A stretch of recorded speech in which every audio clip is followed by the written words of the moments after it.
Rookie, they say, oh, listener. I'm talking to Lexis. We have audience in studio. Eunice from Roman Rage, good evening. Caleb from Sarkumono. Laurentia Inungwa, good evening. And Akwaba, Happy New Year. Tofek is here, says I can't wait. Oh yeah, in Afienya, good evening. Get yourself on the roll call list before my boss tells me playtime is over. Kofi, Jesselina, Jesselyn, all of Tema Community 25. So when do you Jane if you are a mountain of you? If your name does not begin with J, you're not living in that house.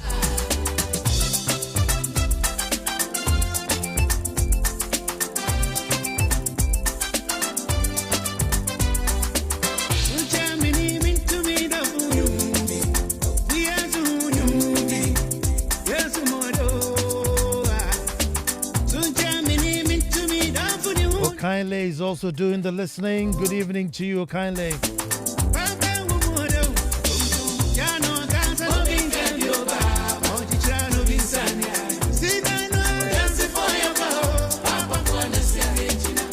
Newman in mile 7.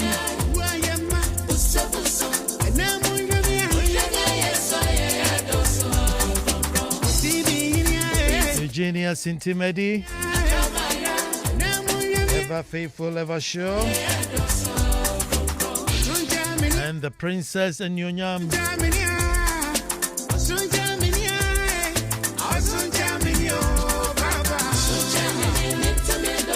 The princess Nyami and Nyonyam.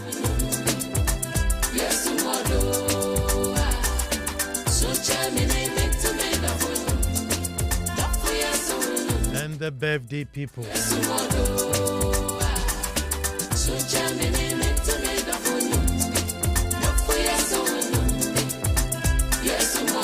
Happy birthday to you, Awud and Soa.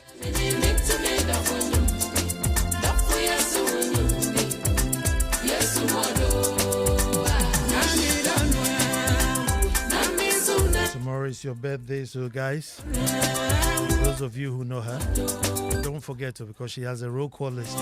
Go for a penny or mark you with a waffle. I'll prepare you and the bad book.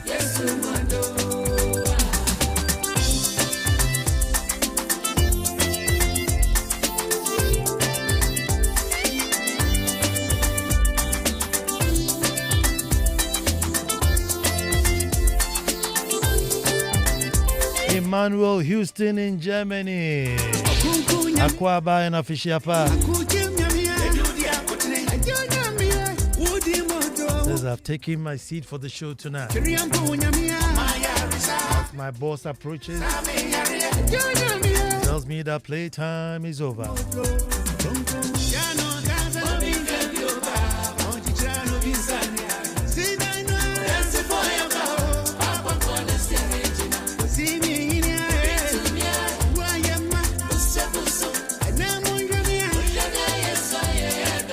Simbad in Adenta is tuned in. Thank you.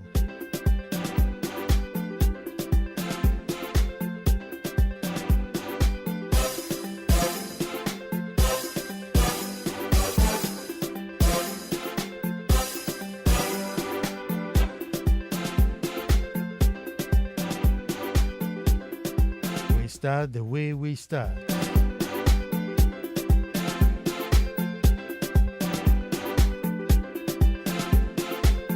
Folks, until the lions have their own historians, the tales of hunting would always glorify the hunter. And you know, I'll say that again.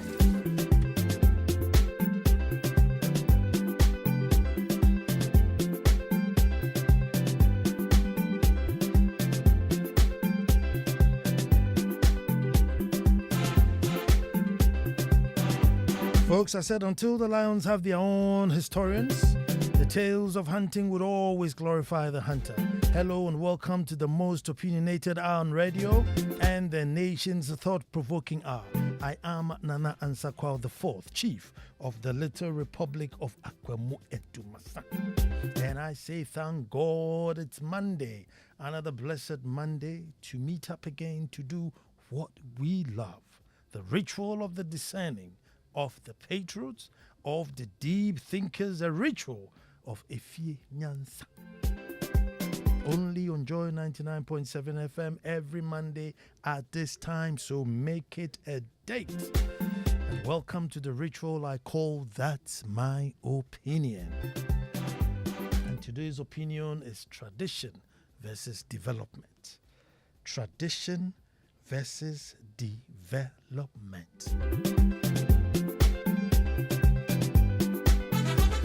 Let us all gather and make truth good. First of all, and once again,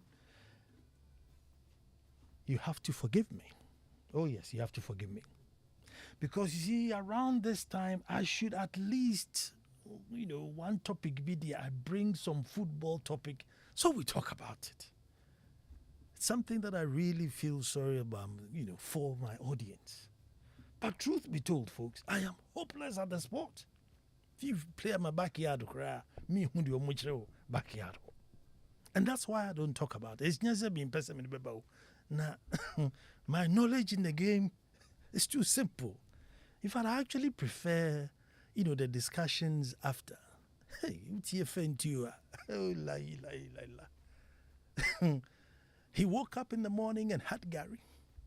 And then he laced his boots and he went there. And he was playing too deep instead of playing too. And I'm thinking, wait now with even this one. Because I actually prefer the passion and the after-match discussion. Jesus, it is like intense. But the game itself means yes. Let me tell you one funny thing. I went to watch Jamaica versus Black Stars, many years ago. Oh, Leicester. So I'm sat in the stadium. And there's So it's 1-0. I mean, we've scored Jamaica 1, so we're all happy. So the whistle goes for halftime. Then I tell the guy next to me that, this guy's there. He said, me show him 2 Ansah Kwao. So he looks at me like, where have you been? Why? He says it's 2-0. I said, you're joking. He says, May, where have you been? I said, but, it's like, there can be an uproar in the stadium and you're looking around and nothing has happened. It's just some spontaneous shouts. So I think one of them was a goal and I completely missed it. Miti stadium, she 2 second goal. And I'm telling the guy next to me, we should have scored this guy 2 before we left. He says, mate, where have you been? I said, why? He says, it's 2-0. So, so when I come and I'm not talking about football, me share that. But maybe one day, we'll just pick some aspect of it and, try and talk about it.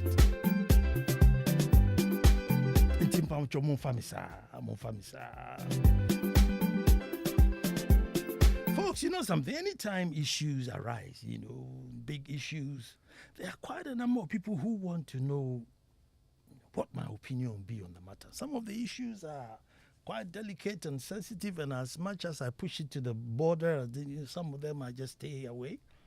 But others I do.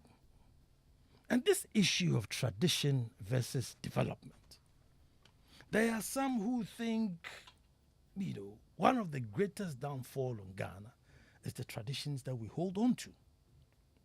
And it must be scrapped. And the quicker we scrap it, the quicker we may develop as a country. Folks, I have been once described as one who romanticizes Ghanaian culture. So I'm quite a stickler. I am very proud of that too. But the question still remains. Do we do away with these archaic traditions so we move on into the modern world? Or do we still hang on to them? The history behind this conflict stems from 2 things, folks. Our first encounter with the Europeans, folks, their sentiment was that this was a heathen land that needed healing, a complete overhaul. Everything we did was wrong. And so, in their attempt to try and change our psyche, and it wasn't working, when the young ones got to their classrooms, it was game over. Brainwashing, inferiority complex, self-denigration, self-denial. The train had set rail. The ship had set sail. That was it. Bit by bit by bit. Bit by bit by bit, they chipped away everything that made us us. Folks, we also bought into the idea that our forebears were very stupid. Indeed, we call that era Bejimibre, the foolish era.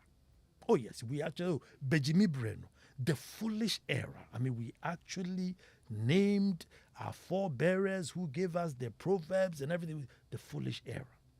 So anything and everything, folks, that they did, we deemed it stupid. From language to food, healthcare, clothing, architecture, morals, religion, even God in the African sense had to be done away with. Oh yes, even God in the African sense had to be done away with. And so till date, we don't even have a representation in heaven. And we are happy to plod along. But that's how the whole thing began, folks. But here again, folks, there are two issues. Either we throw away the tradition or we stick to it. Folks, let me tell you something. You see, in the olden days, when there were no cars, there were no big roads, people used to travel.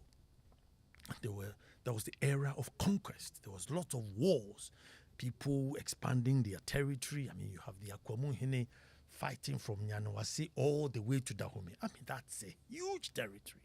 So constantly there were people who were, if you don't want to subdue to the king, you just move away and find somewhere else. So people were constantly moving. And to move, you had to walk. The women would have the black stool behind their back as though it was a baby, and they would trek for days. And so if I'm at my palace and all of a sudden, some women and few men came to say, "Oman anti-bread," the first thing you offer them was water. Because obviously they have been walking. So the first thing you offer them is water. Then the next thing you find out, are you being chased? Yeah, it would be Tamwana. Or that was the era. Or be it is somebody chasing you.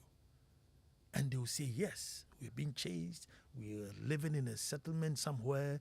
It was invaded by the Akwamuhene or was invaded by the Asantehene. So we now want to move and find somewhere else to stay.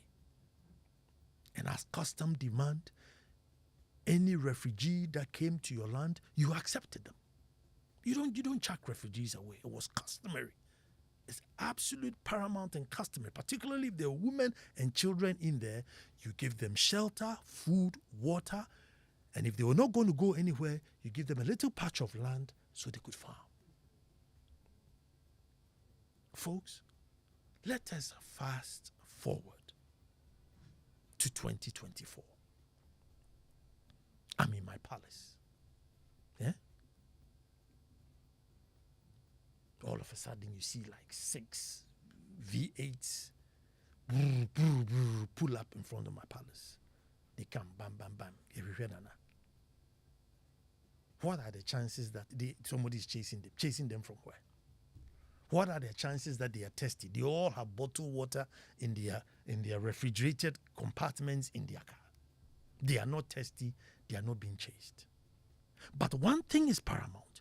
I still have to welcome them. So how do I welcome them in 2024 rather than, let's say, in the year 1624? I'm telling you, if you give these guys the Wi-Fi password that sit down while we go and inform the chief that you're coming, but in the meantime, this is the Wi-Fi password, or there's a little token for 5 CDs worth of data so you can, browse while you're waiting, or ask who even wants a power bank to top up their phone. In 2024, it will be a more significant welcome than bringing water. And sometimes they are shy, so they open the water, taste it, put it down, and waste the water. Because they are mamre. But their mamre was to welcome. That memory was not such I have to give you water. Maybe futuro, because 119 futuro man. Say only he's riding in an air-conditioned car. Only futuro be any baby help you. But it is paramount that the person feels welcome in the palace. So what do we do today that would still let our guests feel welcome? Should we change Abba musio will be town or tanaway? Which war? Who or town or coin? Why near town? So these are the things, folks. These are the things that maybe the palace is not fast enough to change and is making people a little bit frustrated with us. It gets me a bit frustrated with us. So somebody's an albino. Yes, maybe 600 years ago, it may be a strange phenomenon. Why are we all black and then suddenly this person is, very fair, very light skinned? Is it contagious? Are the gods angry? But now we know that it's just a little pigment failure. Why do we still stand on the same, judgment and thinking of our fathers 600 years ago? Because imagine we went and came back and found our great-great-grandchildren sitting in a palace, and somebody has HIV and they are saying, no, HIV member. We will be very disappointed. That, hold on, even in our time, HIV wasn't a problem. So you see, once you find the reason and an explanation behind something, it is very paramount that you change your position. Our forebears did not have maybe the benefit of knowing why, but if you have known why are you still sticking to it? Oh, somebody is disabled, so they can't be a chief. Yes, 1624, you couldn't be a chief. Why?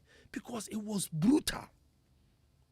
It was brutal. I mean, you were out there. Some chiefs could go for months, 8 months in the bush, just fighting and fighting and fighting. There were some chiefs who were, they kept so long in the bush, the people thought maybe they died. A problem. But today, Ansah Kwao, what bush am I going to go and fight in? So assuming if I had a disability, whether physical or not, yeah, I have a disability. I have a disability, but it's not physical. But if I had a disability and it was physical, why can't I be chosen as a chief? So the palace must move. And one day, I think I told you this story, that the person who actually gives me information of every patch of land, maybe Abenisino, Openu in a doho, maybe Abuano, when a doho, maybe he's blind, he can't see. And once in a while, he will come to me in the palace and gives me all the rundown of what's going on in the town, who should go here and who shouldn't go here and who shouldn't go there. So the times have changed. Now, when they're looking for a chief, automatically they're looking for a man first, as the first option to be a man.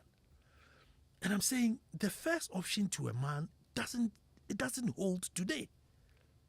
The reason why I was a man, as I said, it was that it was brutal, it was bloody, and because naturally we protected women, we didn't push women in the forefront because of that. Even though there's been some really, really powerful women chiefs in this country. Really, really powerful women chiefs who held the fort. And I doff my heart for Nana Dokuya of Chebi. She held the fort, literally formed the governance of Achim, settled all those who came into the Achim land. I mean, she did all that. And when her son was old enough, she abdicated the stool and gave the stool to. I mean, all this has happened. But I'm saying, so the tradition is to find a suitable occupant, and not necessarily a suitable male. Or that, or disability, why? Why? Just tell me why. If the person is mentally sound, if it's a mental disability, I can understand. It will not even be unfair for the person to put him under all that stress when he's already suffering. But if it's not, and the person has a limp, or, has a sight problem, well, so what? So we must change. You see, the principles are still the same. But the times have changed, and we must also change with it. One day we're having a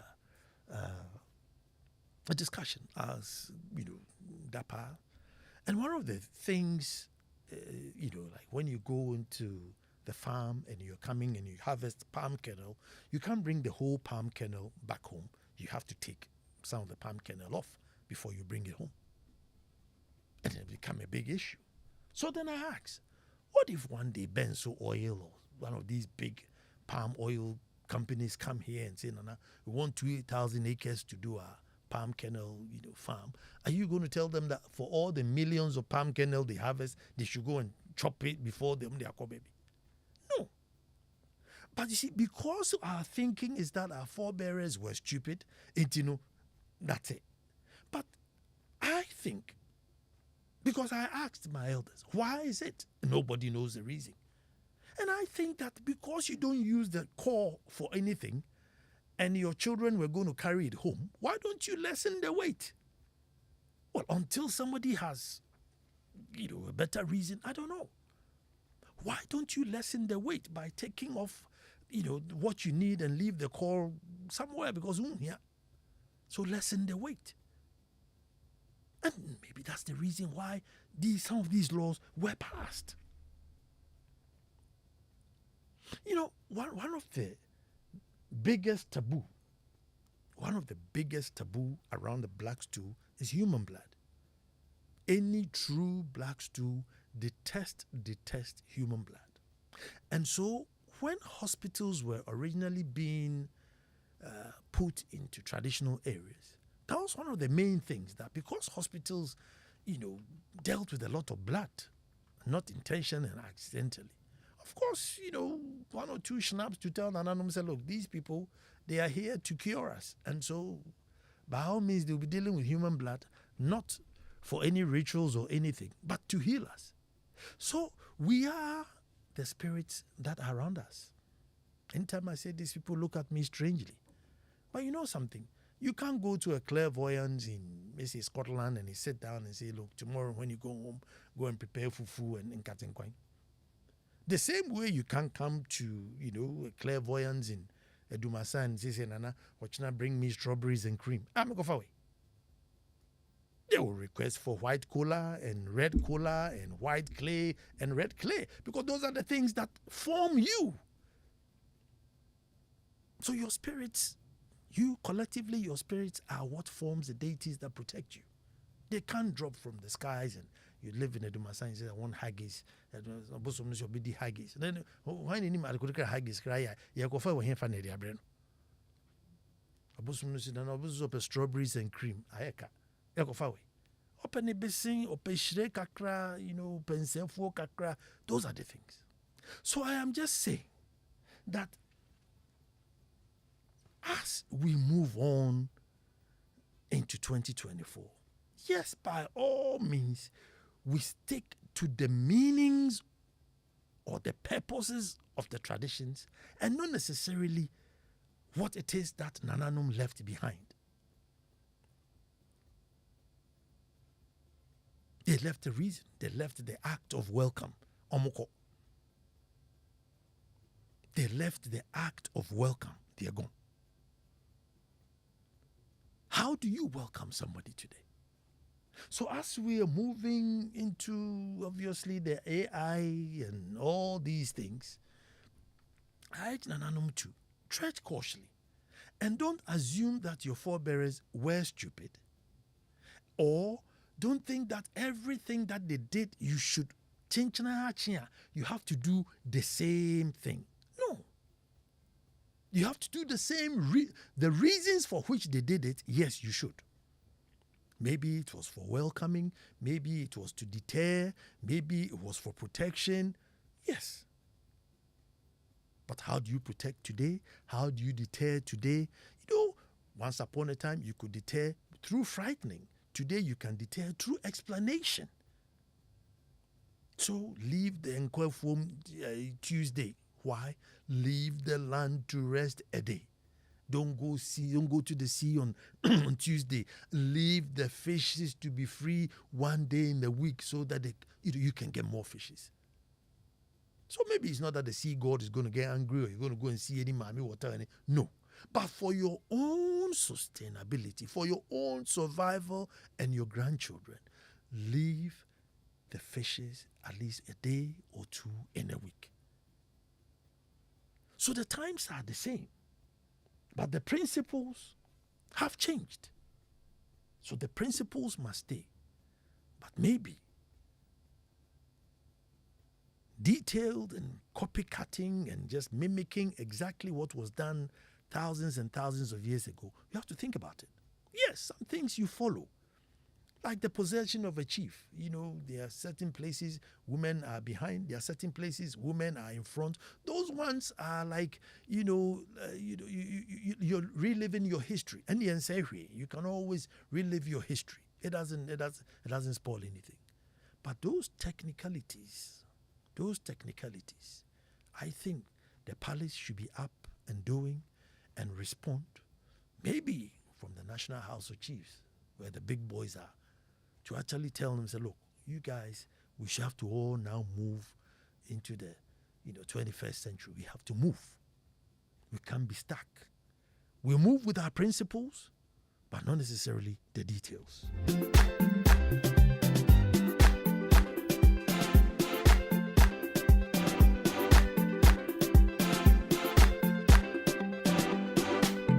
I'm sure you have your own thoughts on this.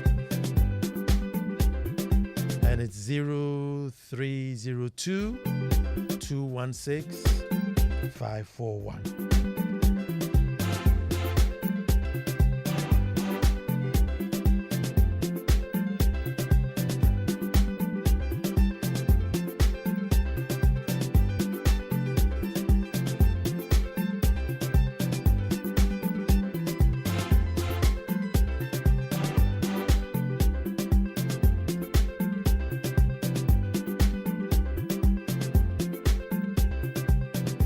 Okay, so who's my first caller?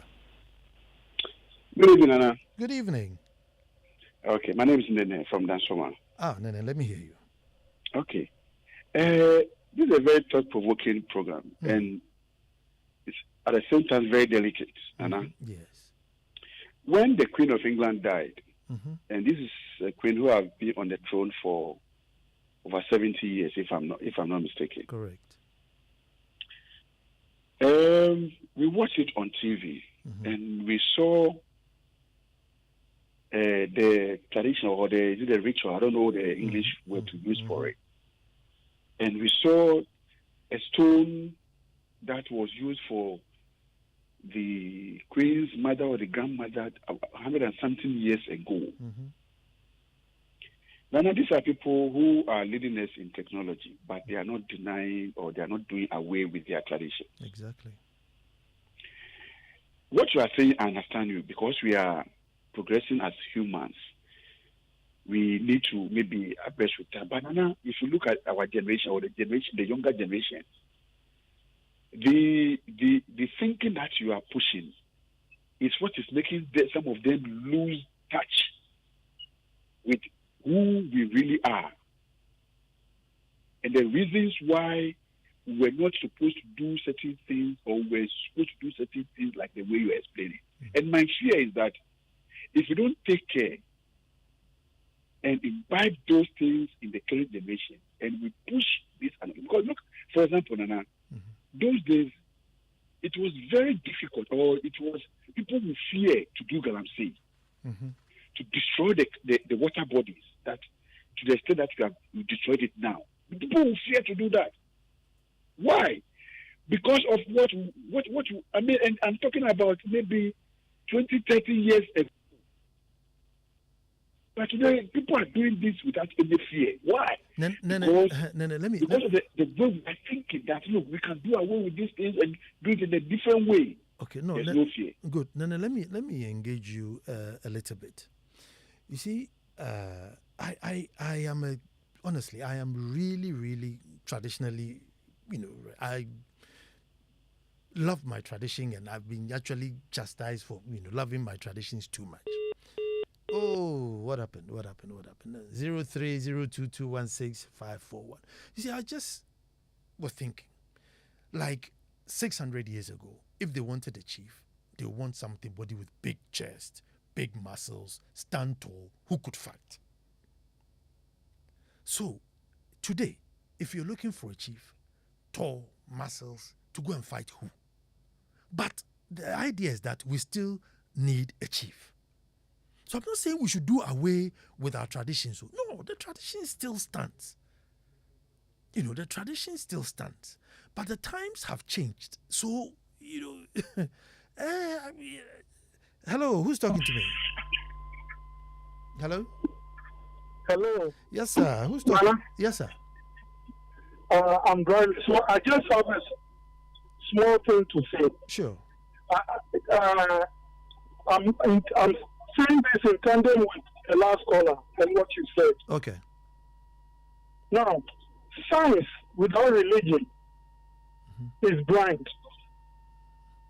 And religion without science is lame. You see, that is why we saw the stone, the goat, and other things during the Queen's burial.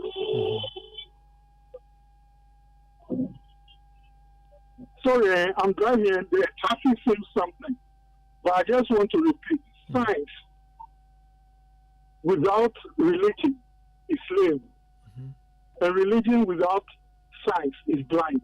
Okay. Thank you. Thank you very much. No, I'm not saying we should throw away our culture and our tradition. No. I'm not saying we should throw away. I.e., like if a chief passes, there are certain rituals and certain things that they go through to bury the chief. No, I'm not talking about that. But I'm just talking about the day-to-day traditions that we live by. Some of the things that we deem as a taboo, without even finding out why it was a taboo. Things like galamsey, you see, Let me get. Hello, who's talking to me? Hello, this is Francis from Zapo. Francis, let me hear you. And you are right. My point is that the only problem we have is we don't puzzle our minds on issues confronting us.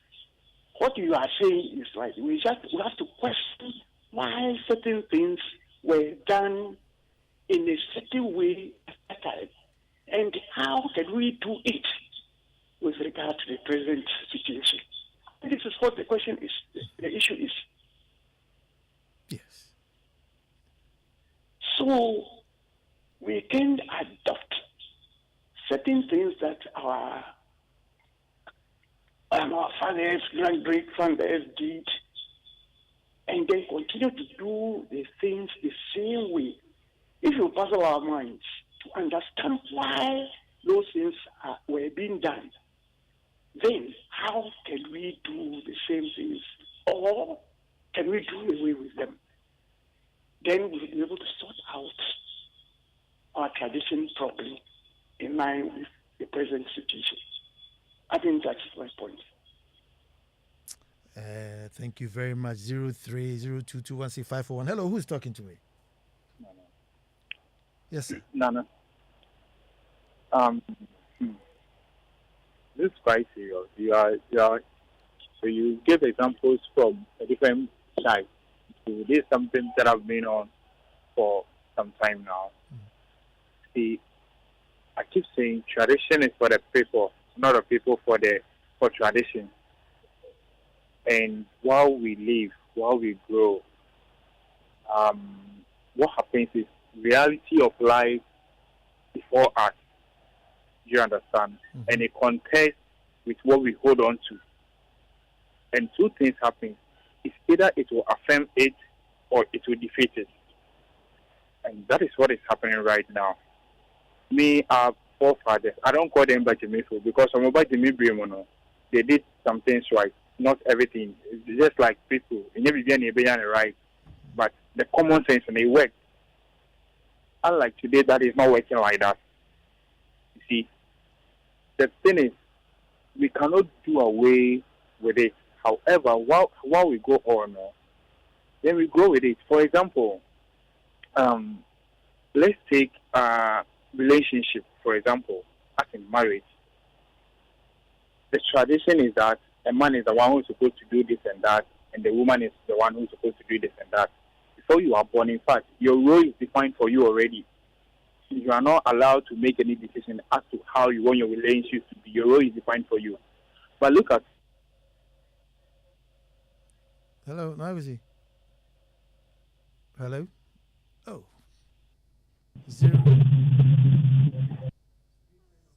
0302216541. Let me hear your take. That's a really sensitive one we have dropped today. Tradition versus development. Hello, who's talking to me? Hello, Nana. Good to work. I greet you back, Derek. Thanks so very much, Nana. You're welcome. Regards to mommy and my sister. Sure, they are listening. Lower your radio set for me. I beg you. All right. Lower your radio set. Come on, you are seasoned. Hello, sir. Hello, let me hear you. Yes, Nana, I agree with you perfectly. See, the issue at stake here, we are refusing to modernize. That's the problem. I think where we are now, what we really need is, I think, modernization and dreamers. It's not a question of bringing in a man or bringing in a woman that matters here. People that can dream, that can modernize, that can at least bring out changes that will inure to the benefit of the larger communities. Look at some of the chiefs. They don't even deserve to be there. Nana, I always drop my heart for you because of your way of thinking. If we should have about 10 of our chiefs thinking alongside you, I think Ghana will move forward. Don't get me but in trouble. if we keep doing things the way it was done 5,000 million years ago, I don't think we are moving forward. Like other callers said, let's look at what happened in UK. I'm not saying we should throw away the technicalities. The technicalities fine can be observed, but there are areas that need to be modernized. We can't continue doing things the way it was done by our ancestors, and then we are still not moving forward. It's not helping us, and we insist on at least going by tradition. I beg to differ. I beg to differ with all humility, sir. Thank you very much, Derek. 0302216541. Hello, who's talking to me? Hello, Nana. Yes, sir. Good evening. Good evening. Yankwanda. Thank you. I am very, very happy you are discussing this. I'm a blogger, okay? Okay. I did a story recently concerning these matters, and it has to do with these Shamanshiya farms and what the guy is going through. Okay. It worried me a little bit because I raised certain questions. The guy had been in the community doing this business for the past 5 years, and yet the gods did not see anything wrong with it until just recently. Okay, now we don't know for whatever reason why this law or this tradition came to be. But the fact is, are the leaders in the village trying to find out what is the reason why it came to be. And these are some of the things we need to. I am an Asen. I come from Asen Central, but there's a village in Asen South. Mm-hmm. There's a river called River Osen or something like that. On Saturdays, no female is allowed to cross that river. Mm-hmm. And so people who live behind the river in the village there, when they are sick and there's a female person among them, that person will have to die if it's on a Saturday. So I ask myself, so if somebody is pregnant, if somebody is in labor, they have to bring the person to Asen South, Asen Manso, for her to be delivered. What is going to happen? Because of that tradition or whatever it is, they have to die there. So I strongly believe that there are certain aspects of our traditions that we can go into them, and if we can compromise and get some of these things away so that the nation can develop, we should do that. However, there are some of them too that, like one caller called and said that there was for a reason why these things were there, and that some of these things were to deter the youth. But I'm happy you mentioned that we should open the eyes of the youth. We should let them know the truth about some of these things. It is better than to use certain things to scare them just to reach an aim. If we are able to explain things to them better and put some measures together, we will be able to move forward than to hide some of these truths from our youth. So I'm very happy you discussing this topic. Thank you very much for that. Thank you very much for calling to. Good evening, Nana. With respect to today's topic, tradition and development, the following are my opinion. Tradition and development must complementary roles for sustainable development. Traditional leaders must be developmental oriented. Traditional practices must be responsive to the developmental needs of the people. And this is from Edmond Awite. Thank you, Edmond. Could I say more? 0302216541. There are so many. Please, I don't want anybody to think I'm saying say tradition engineer. No. So I'm sticking with the welcome part. Say, 400 years ago, you go and visit Okonfanochi, and the processes and the welcomer or the mawono. If today, no Okonfanochi na krati asina kwa, it may change. Why? Because the circumstances are changed. But the welcoming part, as the tradition, say we are traditionally a very welcoming people, should stay. Say I be kwa ba me wa. Because open Voltic and open Wi-Fi password. But me Wi-Fi password nana all day long. Hello, who's talking to me? Hello? Hello, Nana. Yes, I can hear you. Thank you, Nana. My name is Frank, calling from German. Okay, Frank. Nana, we are forgetting one thing, that tradition has nothing to do with our us in retarding our development. Tradition actually comes to help us to develop better. Now, if you look at the olden days, our elders made the tradition and the laws for the people such that it shaped our thinking, it shaped our upbringing, it helped us to better develop. The 90% of the problems we are facing today, the corruption, the bribery, the retarded growth, retarded development, is because we've neglected our tradition. I agree. And if we were to go strictly according to tradition, Ghana, Africa would be way ahead of Europe. That is the fact. Now, people call and say, well, our tradition is old and all that. The fact is that the tradition is made for the people, for the people's own growth, for the people's own upcoming. In the olden days, my grandmother told me that if you were to drop your door key on the whilst walking on the street, you could go 100 miles and come back and find it right where you dropped it and pick it. Today, if you drop a key, it doesn't belong to anybody, but they will pick it just for the fun of picking it. My grandmother told me in the olden days when they dropped a peswa, they could walk miles and come back and pick their peswa because nobody was going to touch it. Today, even when your peswa is under your bed, they are coming to look for it to pick it. In the olden days, they didn't need to lock their doors. Today, we are locking our door. What happened to us? Because of cultural borrowing. What happened to our culture? There was nothing wrong with our culture. Our brothers from I don't want to mention any tribe, used to say of our Hontimin Yejuma, and if I could take care of somebody that was not the son and take good care of them. Today, nobody wants to help anybody unless either they are black or they have something to benefit or it is his own biological son.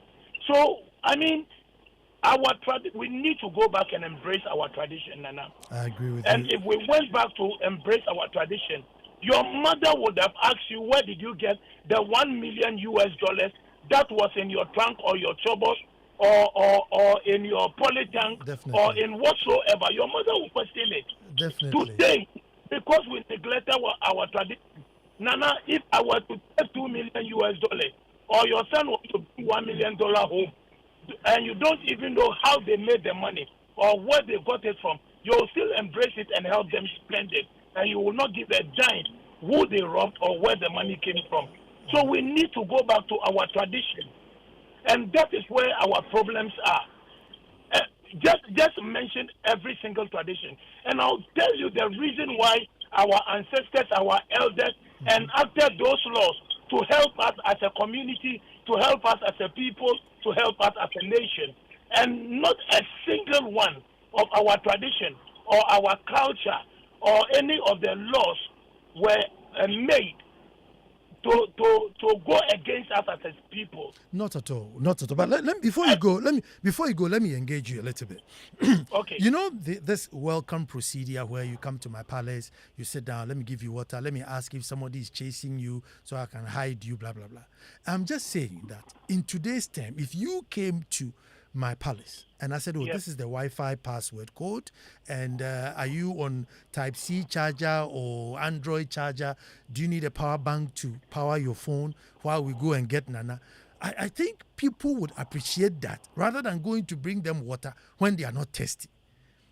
So the welcoming should be constant. Our forefathers have taught us to be welcome. So we should continue to welcome, but the system with which we welcome should change. I beg to differ a bit.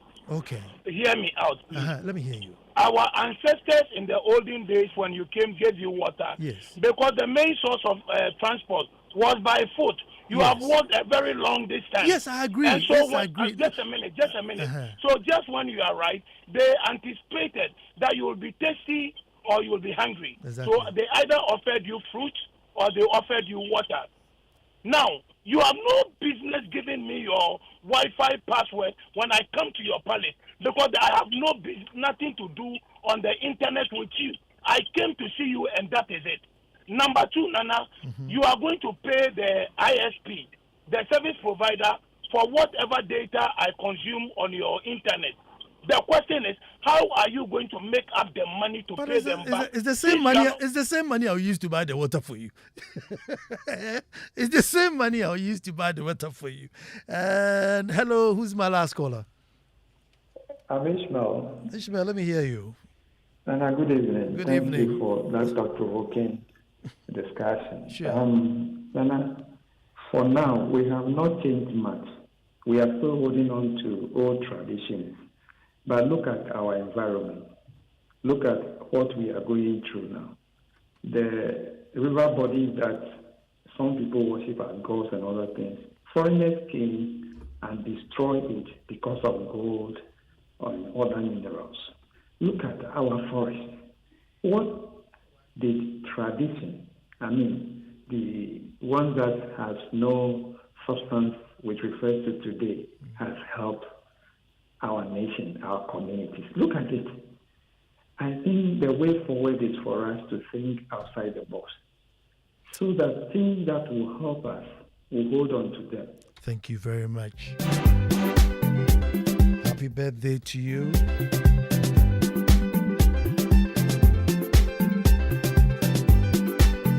Elsie, daughter of Eugenia Sintimedi.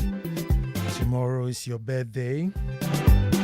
Happy birthday to Imperial Homes. Imperial Homes will be 15 years tomorrow. And finally, happy birthday to my one and only Eneyire Gifty Auntie. This birthday will be going on for some time now.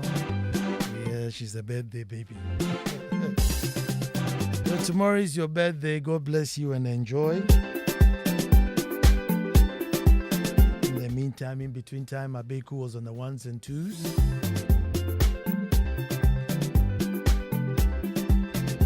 Papa Nee is ready to give you the news bulletin.